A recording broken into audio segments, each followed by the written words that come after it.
Tignan natin kung anong lasa. Konting coffee. Maliit lang po ang inilagay kong mainit na tubig. Na water. Warm water. Ah! Konti lang. Para magkaroon na siya ng... Mag-mix lang po talaga siya. Hindi siya yung parang magbuo-buo. Sure! May nalalaman kanyang sinda. Ito, ice.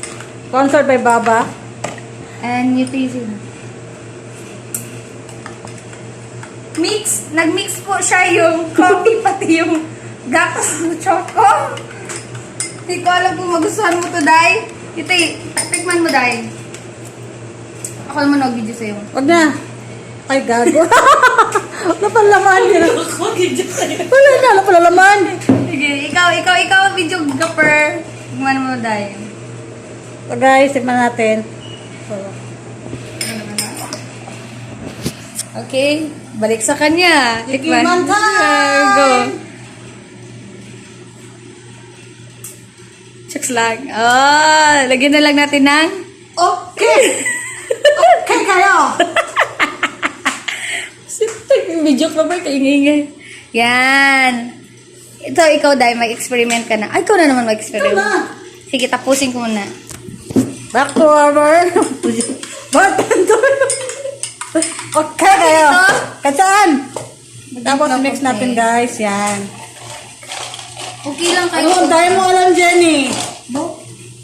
Okay lang man din. Kasi nga, nag-crave kami ng milk tea. So, wala ka Kasi sa hindi milk namin tea. ma-afford. So, hindi namin ma-afford. Improvised milk tea, oh, diba? Oh. Charot! Dahil mo alam. Dami namin alam. So, ikaw naman din lang. Tapos, yan. Last part is yung Milk pearl.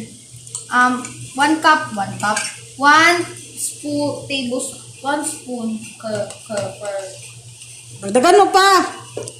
So, kasi walay-walay. Kasi marami siya sugar. And another spoon of curd.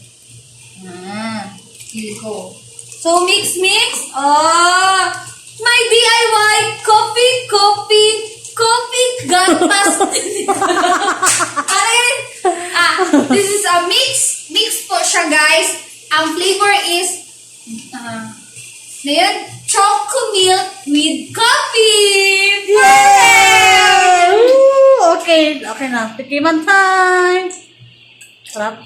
Ang sarap, Day. Okay. Movie marathon tayo. Okay. Bye guys. Walang iya. Iniwanan ako. Tama na.